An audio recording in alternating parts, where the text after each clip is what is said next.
Dear children, welcome to our channel Grammar in Hands. In this video, we are going to learn passivization in 11th standard English Samachir book. We have already posted 2 videos in active and passive voice in our Grammar in Hands channel. அந்த வீடியோஸோட link வந்து இந்த வீடியோவோட டிஸ்கிரிப்ஷன்ல நாங்க கொடுக்கிறோம். அந்த வீடியோல என்ன இருக்கு அப்படின்னு சொல்லும்போது 4 types of sentences, statement, imperative, interrogative and exclamatory.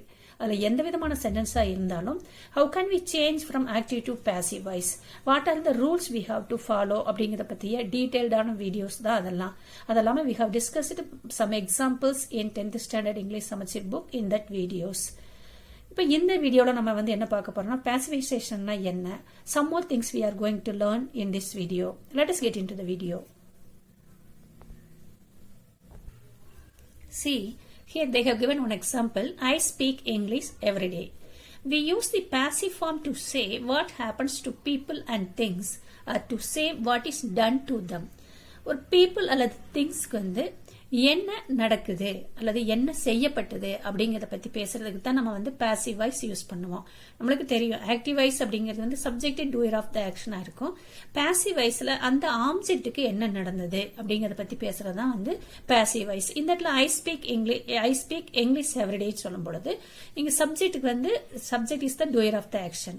அப்போ இங்க வந்து பாத்தீங்கன்னா English is spoken by me every day. இங்கிலீஷுக்கு என்ன அப்படின்னு சொல்லும்போது இங்கிலீஷ் என்ன டெய்லி பேசப்படுகிறது அப்படின்னு சொல்லி அந்த ஆப்ஜெக்ட்டுக்கு என்ன ஆச்சு அப்படிங்கற திங்ஸ்க்கு என்ன ஆச்சு அப்படிங்கறத டிஸ்கஸ் பண்றதுதான் வந்து passive voice. See here, read the following sentences. Give reason for the use of passive construction. இந்த இடத்துல நம்ம ஏன் passive construction பண்றோம் அப்படின்னு சொல்லும் பொழுது the cave paintings in Ajanta were made in Gupta period.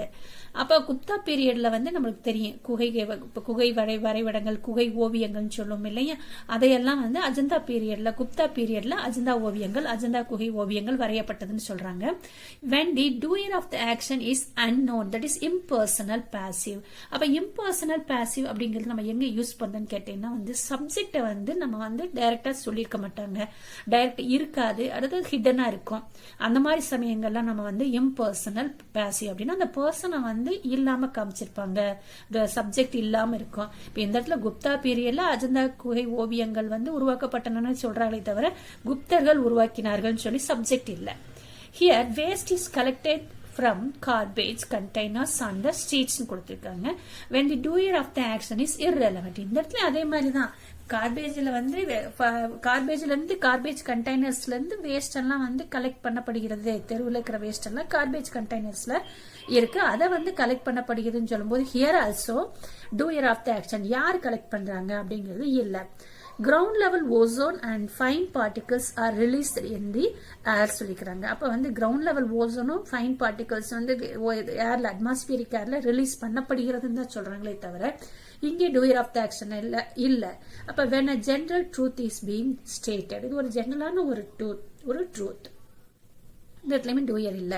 Smog is formed purely by air pollution. Smog வந்து ஏர் பொல்யூஷன்னால வந்து உருவாகுதுன்னு சொல்லும் போது while writing reports and scientific research papers, mostly வந்து ரிப்போர்ட் ரைட் பண்றவங்களும் சயின்டிபிக் ரிசர்ச் பண்றவங்களும் என்ன பண்ணுவாங்கன்னா வந்து passive voiceல, அதுலயுமே வந்து எப்படி இருக்குன்னா impersonal passive voiceல தான் வந்து சொல்றாங்க. அப்ப impersonal passive voice எங்க எல்லாம் யூஸ் ஆகுது அப்படிங்கறத பார்த்தோம்.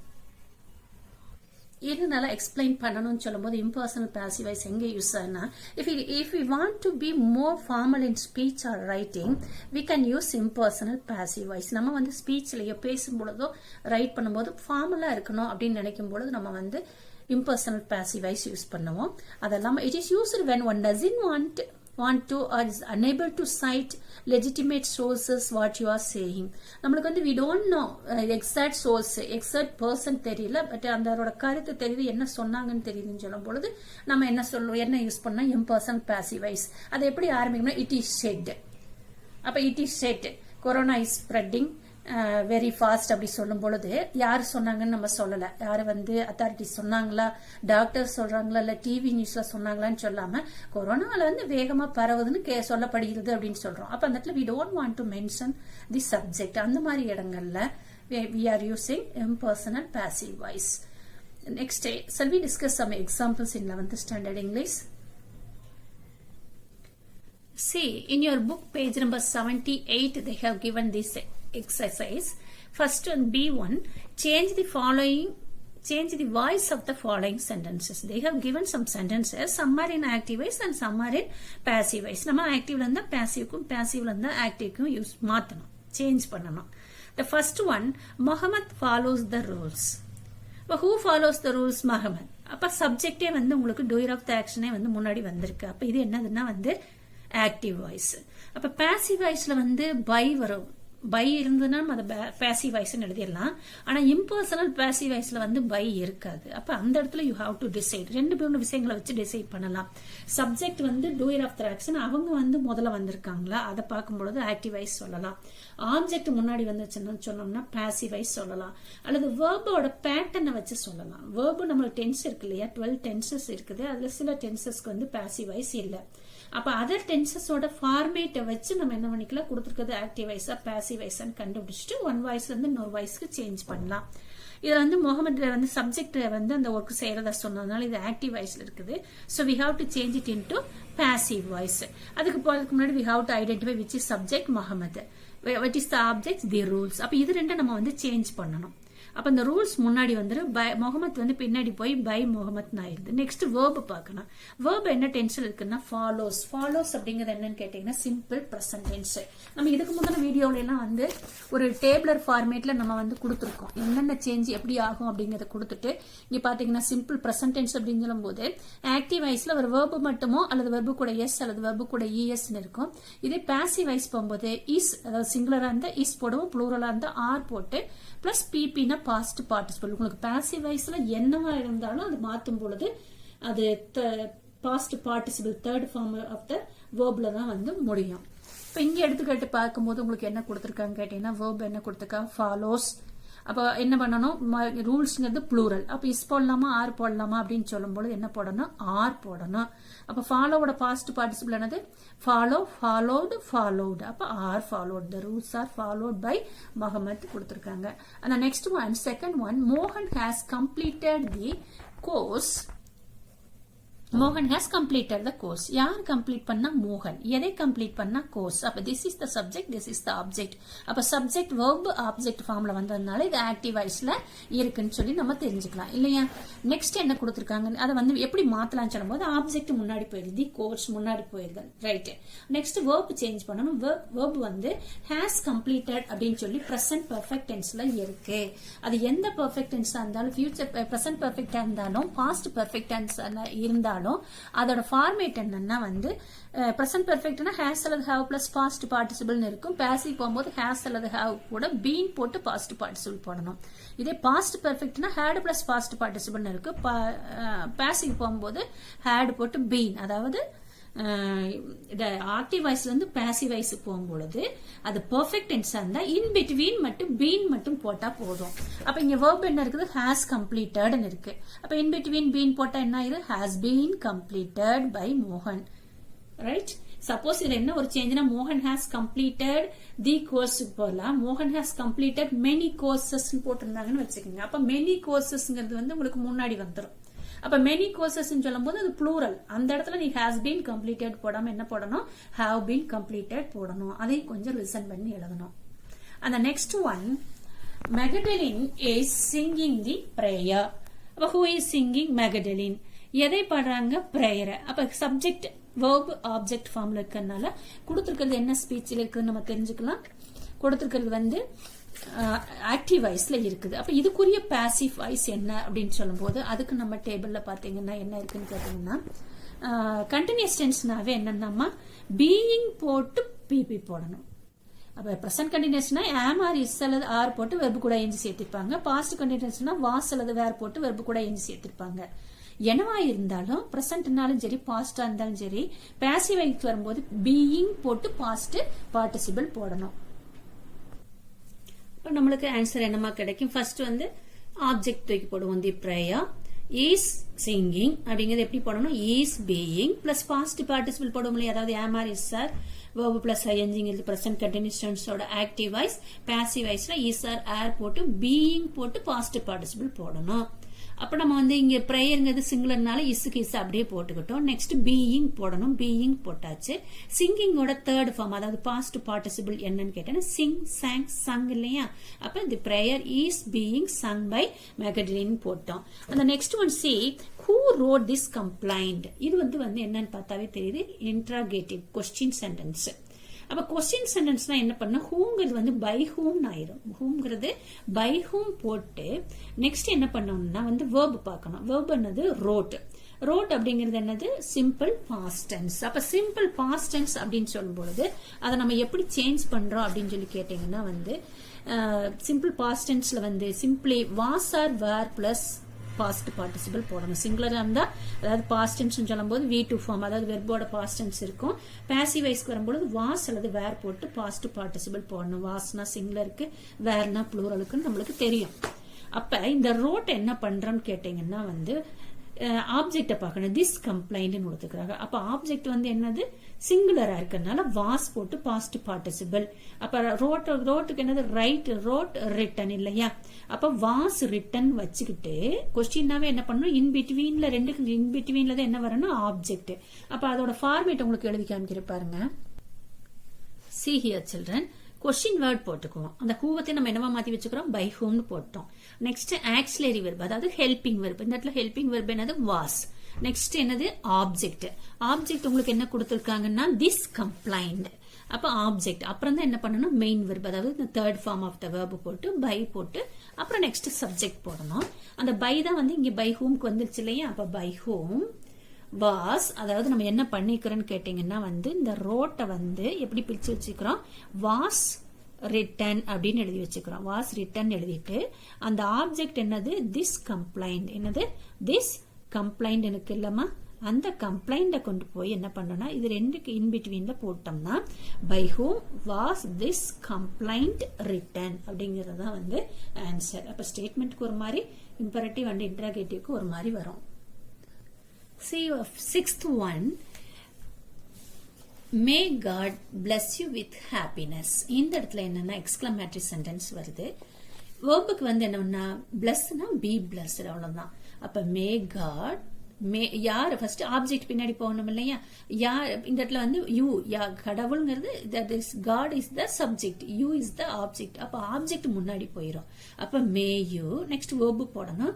வேர்பு பிளஸ் அப்படிங்கிறது பி பிளஸ்டு. நெக்ஸ்ட் வந்து வித் ஹாப்பினஸ் அவ்வளவுதான். இந்த இடத்துல மறுபடியும் காட நம்ம வந்து சொல்லல. May you be blessed with happiness. இந்த இடத்துல இது என்ன பண்ணிக்கலாம், பாசி இதுல சப்ஜெக்ட வந்து நம்ம ஹைட் பண்ணிருக்கோம். Next one, a house is being constructed by them. ஆட்டோமேட்டிக்கா பை பார்த்த உடனேவே நம்மளுக்கு இது பாசிவ் வாய்ஸ்ல இருக்குன்னு தெரியுது. நம்ம ஆக்டிவ் வாய்ஸ்க்கு மாத்தணும். அதெல்லாம ஹவுஸ்ங்கிறது வந்து object, someone is constructing, they themனா அவங்க கன்ஸ்ட்ரக்ட் பண்றாங்க. அப்ப ஹவுஸ் வந்து இந்த இடத்துல முன்னாடி வந்திருக்கனால ஆப்ஜெக்ட் வெர்ப் சப்ஜெக்ட் வந்ததுனால இது பாசிவ் வாய்ஸ்ல இருக்குன்னு சொல்லலாம்.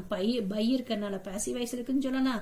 இஸ் பீயிங் பிபி கொடுத்தனால பாசிவ் வாய்ஸ்ல இருக்குன்னு நம்ம வந்து சப்ஜெக்ட் வச்சு ஆப்ஜெக்ட் வச்சு அல்லது வெர்பை வச்சு சொல்லிடுறோம். ஆல்ரெடி நான் உங்களுக்கு சொல்லிக்கிறேன், பீயிங் வந்துச்சுனாவே அது என்னது, கண்டினியூஸ் டென்ஸ். இஸ் பீயிங் வந்தது என்னது, பிரசன்ட் கண்டினியூஸ் டென்ஸ். அப்ப இந்த கொஸ்டினை நம்ம வந்து ஆக்டிவ் வாய்ஸ்ல வந்து பிரசன்ட் கண்டினியூஸ் டென்ஸ்ல யூஸ் பண்ண போறோம். இங்க தம் அவர்களால் கட்டப்பட்டது. அப்ப அவர்களால் கட்டப்பட்டது அப்படி கட்டப்படுகிறதுங்கிறது போல அவர்கள் கட்டி கொண்டு இருக்கிறார்கள் சொல்லுவோம் இல்லையா? அப்ப என்ன ஆகுனா தம் முன்னாடி போகும்போது தே ஆயிருது இல்லையா? அப்ப கண்டினியூஸ் டென்ஸ்ல என்ன பண்ணுவோம், இஸ் பிளஸ் அல்லது இஸ் அல்லது ஆர் பிளஸ் வெர்பு பிளஸ் ஏஞ்சி போடுவோம் இல்லையா? இப்ப இந்த இடத்துல தேங்கிறது ப்ளூரல்ங்கிறதுனால நம்ம என்ன பண்ணணும்னு கேட்டீங்கன்னா ஆர் போட்டு வெர்பு பிளஸ் ஐஎன்ஜி போடணும். அப்ப they are constructing a house. Next இது வந்து let the door not be ஸ்லேம்டுன்னு கொடுத்துருக்காங்க இல்லையா? இங்க என்ன பாக்குறேன்னு கேட்டீங்கன்னா எங்க வந்து லெட் வரும் அப்படின்னு சொல்லும் போது இம்பேரட்டிவ் சென்டென்ஸ்ல வந்து லெட் வரும். அதாவது இம்பேரட்டிவ் சென்டென்ஸ்ல வந்து பாசிட்டிவ் சென்டென்ஸா இருந்துச்சுன்னா லெட் போட்டு ஆப்ஜெக்ட் போட்டு பி பிளஸ் பாஸ்ட் பார்ட்டிசிபிள் கொடுப்பாங்க. இதே நெகட்டிவ் சென்டென்ஸ் இருந்தா லெட் ஆப்ஜெக்ட் போட்டு நாட் போட்டு பி பிளஸ் பாஸ்ட் பார்ட்டிசிபிள் கொடுப்பாங்க. இப்ப இங்க லெட் வந்திருக்குது, நாட் போட்டு பி பிளஸ் பாஸ்ட் பார்ட்டிசிபிள் வந்திருக்குது. அப்ப கொடுத்திருக்கிறது என்னது, பாசிவ் வாய்ஸ். அப்ப let the door not be slammed அப்படின்னா வந்து நீ டோரை ஸ்லேம் பண்ணாத அப்படின்னு சொல்லுவோம். நீ பண்ணாத, நீ டோரை ஸ்லாம் பண்ணாதேன்னு சொல்லுவோம். அவ்வளவுதான். பண்ணு அப்படியே பண்ணாதேன்னா டோன்ட். அப்ப டோன்ட் ஸ்லாம் எதை, தி டோர். அப்ப இந்த ஃபார்மேட்ல வருது. என்னன்னு கேட்டேன்னு சொல்லும்போது வெர்பு போடுவோம். நம்ம இங்க வந்து என்ன டோன்ட் போட்டு வெர்பு மட்டும் போடுவோம். Don't verb object. இதே வந்து பாசிட்டிவா இருந்துச்சுன்னா ஸ்லாம் த டோர். உங்களுக்கு இதுல ரெண்டு விதமா பார்க்கலாம். அதாவது என்ன சொல்லிக்கிறேன்னா நெகட்டிவ்னு சொல்லும் போது டோன்ட் போட்டு வெர்பு போட்டு ஆப்ஜெக்ட் போடுவோம். பாசிட்டிவ்னு சொல்லும் போது வெறும் வெர்பு போட்டு ஆப்ஜெக்ட் போடுவோம். இதுக்கு இன்னொரு எக்ஸாம்பிள் பார்க்கலாம். See don't waste your time கொடுத்தான்னு என்ன சொன்னிக்கிறேன், லெட் கொடுத்து ஆப்ஜெக்ட் கொடுத்து நாட் போட்டு பி பிளஸ் பிபி. அப்ப லெட் போட்டாச்சு. எதை வேஸ்ட் பண்ணக்கூடாது, யுவர் டைம். ஆப்ஜெக்ட் போட்டாச்சு. டோன்ட்னா நாட் போட்டு பி போட்டு பாசிட்டிவ் பார்ட்டிசிபிள் வேஸ்டட். அப்ப let your time not be wasted. இதே வந்து பாசிட்டிவ் சென்ஸ்ல keep the classroom neat and டைடின்னு சொல்லும் போது இங்க என்ன பண்ணிக்கணும், லெட் மட்டும் போட்டுக்கணும். லெட் போட்டு நெக்ஸ்ட் ஆப்ஜெக்ட் என்னது, எதை, கிளாஸ் ரூமை. அப்புறம் பி பிளஸ் பிபி. அப்ப மீதி இருக்கிற நீட் அண்ட் டைடி நம்ம எழுதிடுறோம். See the eighth one, the team was trained by the coach.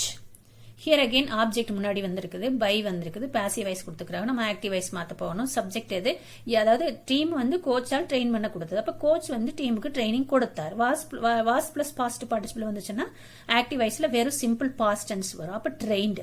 அப்ப யார் கொடுத்தாங்க, subject the coach. Next verb, next object. அப்ப இந்த கோச் ட்ரெயின்டு த டீம் கொடுத்துக்கிறாங்க. நெக்ஸ்ட் உங்களுக்கு சீல என்ன கொடுத்துருக்காங்கன்னா make sentences using passive forms of the verbs கொடுத்துருக்காங்க. இந்த மாதிரி கொடுத்துட்டு சென்டென்சஸ் வந்து நம்ம வந்து சென்டென்ஸ் மேக் பண்ணு. இப்ப தாகூர் அவார்ட் நோபல் பிரைஸ். இப்ப தாகூருக்கு விருது நோபல் பிரைஸ் கொடுத்துருக்காங்க. அப்ப நம்ம என்ன பண்ணா தாகூருக்கு வந்து நோபல் பிரைஸ் வந்து வழங்கப்பட்டதுன்னு சொல்லுவோம் இல்லையா. அப்ப வழங்கப்பட்டதுன்னு சொல்லும் பொழுது அது வந்து கட்டாயம் என்னது, பாசிவ் வாய்ஸ் இல்லையா. இடத்துல யார் கொடுத்தாங்கன்னு இல்ல. அப்ப இது இம்பர்சனல் பாசிவ் வாய்ஸ். பாசிவ் வாய்ஸ்னா எப்படி இருக்கணும், ஆப்ஜெக்ட் வெர்ப் சப்ஜெக்ட் ஃபார்ம்ல இருக்கணும். அப்ப இதுல ஆப்ஜெக்ட் எது, எதை வழங்கினார்கள் ஆப்ஜெக்ட். அப்ப நோபல் பிரைஸ். என்ன செய்தார்கள், என்ன பண்ணப்பட்டதுன்னா வழங்கப்பட்டது. அவார்டு. இது வந்து பாஸ்ட் டென்ஸ்ங்கறனால நம்ம என்ன பண்ணிக்கணும், பாஸ்ட் டென்ஸ். அவார்டு பாஸ்ட் டென்ஸா வச்சு அதோட passive form was awarded to Tagore. தாகூருக்கு வழங்கப்பட்டது. உங்க புக்ல மோஸ்ட்லி கொடுத்தது எல்லாமே வந்து பாஸ்ட் டென்ஸ் தான். See here also IIM Ahmedabad established 1961. IIM Ahmedabad 1961 நிறுவப்பட்டதுன்னு சொல்றோம். அப்ப நிறுவப்பட்டதுன்னு சொன்னா இது பாஸ்ட் டென்ஸ். அப்ப இந்த இடத்துல எஸ்டாப்ளிஷ் அப்படிங்கறத எஸ்டாப்ளிஷ்ட்னு வச்சுக்கிறோம். ஆக்டிவ்ல எஸ்டாப்ளிஷ்ட்னு இருந்துச்சுன்னா பாசிவ்ல வாஸ் எஸ்டாப்ளிஷ்ட்னு போடணும். நெக்ஸ்ட் இதுல வந்து பாசிவ் வைஸ் எதை நிறுவினார்கள்னா IIM அகமதாபாத். அப்ப முன்னாடி ஆப்ஜெக்ட் வந்துருச்சு. எஸ்டாப்ளிஷ் எப்படி மாத்தி வச்சுக்கிறோம், வாஸ் எஸ்டாப்ளிஷ்ட். வெறும் 1961 போடக்கூடாது இல்லையா, ப்ரிபோசிஷன் யூஸ் பண்ணணும் இல்லையா, அதனால ஏன் 1961 யூஸ் பண்ணிக்கிறாங்க. நெக்ஸ்ட் இதே மாதிரிதான் சத்தீஸ்கர் ஃபார்ம் 2000 அப்படின்னு சொல்லும்போது 2000ல தான் வந்து சத்தீஸ்கர்ங்கிற மாநிலத்தை வந்து ஸ்டேட்டை வந்து உருவாக்குறாங்க இல்லையா. அப்ப இங்கே அதே மாதிரி எதை, சத்தீஸ்கர் ஆப்ஜெக்ட் முன்னாடி வந்துருச்சு. நெக்ஸ்ட் வந்து verb உருவாக்கப்பட்டது, பாஸ்ட் டென்ஸ்ல பாசிவ் வைஸ். அப்ப வாஸ் ஃபார்ம்டு. அகைன் ப்ரிபோசிஷன் போட்டு 2000 போட்டுறோம். Here also first passenger train inaugurated India 1853. 1853 தான் வந்து முதல் ஃபர்ஸ்ட் பேசஞ்சர் ட்ரெயின் வந்து இந்தியாவில் வந்து விடப்பட்டது இல்லையா, தொடங்கப்பட்டது அப்படின்னு சொல்லும் பொழுது இங்கே ஆப்ஜெக்ட் எது ஃபர்ஸ்ட் பேசஞ்சர் ட்ரெயின். இவ்வளவு நீளமான ஒரு ஆப்ஜெக்ட் உங்ககிட்ட இருக்கு. எதுன்னு சொல்லும் போது என்னது, the first passenger train. Next verb. அப்ப இன்னாகுரேட்டட் அவங்களே பாஸ்ட் டென்ஸ் கொடுத்திருக்கறனால நம்ம என்ன பண்ணிக்கணும், அதோட passive form was inaugurated in India. அங்கேயும் அதே மாதிரி கண்ட்ரிக்கு முன்னாடி நம்ம ப்ரிபோசிஷன் என் போடுவோம் இல்லையா, இயருக்கு முன்னாடி என் போடுவோம் இல்லையா. அப்போ ஒரு சென்டென்ஸ் எடுக்கும் பொழுது நம்ம என்ன பண்ணணும்னு கேட்டீங்கன்னா அங்க என்னென்னலாம் யூஸ் பண்ணணும். இன்க்கு வந்து நம்ம இன் இந்தியா, இங்க வந்து இன் வந்து ஸ்மால் லெட்டர் இன் இந்தியா. இன் இந்தியான்னு சொல்லும் போது இந்த இடத்துல பஞ்சுவேஷன் வந்து இது என்னது, ப்ராப்பர் நவுன்கனால கேபிட்டல் லெட்டர் போட்டிருக்கிறோம். இங்க வந்து என்ன பண்ணிக்கிறோம், ப்ரிபோசிஷன் யூஸ் பண்ணிக்கிறோம். அப்போ ஒரு கிராமர் படிக்கும் போது சைடா மற்ற கிராமரை நம்ம வந்து ரீகால் பண்ணிக்கிறோம். Here also you see children, Indian airlines set up 1953. அப்ப இந்தியன் ஏர்லைன்ஸ் வந்து 1953 வந்து தொடங்கப்பட்டதுன்னு சொல்லும்போது இது வந்து என்னது, பாஸ்ட் டென்ஸ். அப்ப செட் அப் அப்படிங்கறத பாஸ்ட் என்னது, வாஸ் செட் அப். என்ன பண்ணிக்கணும், பாஸ்ட் டென்ஸ்னா நம்ம என்ன பண்ணுவோம், வாஸ் அல்லது வேர் பிளஸ் பாஸ்ட் பார்ட்டிசிபிள் விடுவோம். இங்க கொடுத்த 4 எக்ஸாம்பிள்ஸ்லயுமே வந்து ஆப்ஜெக்ட் வந்து சிங்குலரா இருக்குது இல்லையா. இந்த இடத்துல இந்தியன் ஏர்லைன்ஸ்னா எஸ் எத்தனை ப்ளூரல் நினைச்சக்கூடாது. இது வந்து ஒரு நிறுவனம், அது வந்து தட் இஸ் சிங்குலர். அப்ப எல்லா ஆப்ஜெக்ட்டுமே சிங்குலரா வந்ததுனால நம்ம எல்லா சென்டென்ஸ்லயுமே என்ன பண்ணிக்கிறோம், பாஸ்ட் இது பாசிவ் வாய்ஸ்க்கு வாஸ் பிளஸ் பாஸ்ட் பார்ட்டிசிபிள் போட்டிருக்கோம். அப்ப எது இந்தியன் ஏர்லைன்ஸ் என்னாச்சு, வாஸ் செட்டப் எப்போ இன் 1953. இங்கே பாருங்களேன் பஞ்சுவேஷன் சொல்லும்போது அது ப்ராப்பர் நவுன் வந்து 3 வேர்ட்ஸ் வரும்போது 3 வேர்ட்ஸ்லயுமே ஃபர்ஸ்ட் வேர்ட்ஸ்ல நம்ம வந்து என்ன பண்ணணும், கேபிட்டல் லெட்டர் யூஸ் பண்ணணும். இந்த மாதிரி ஒவ்வொன்றையும் நம்ம தெரிஞ்சு ஆர்வமா இன்ட்ரெஸ்டா படிக்கும்போது grammar will be easy and simpler for you. Thank you children. Thank you for watching our channel. Do subscribe for more videos. Thank you.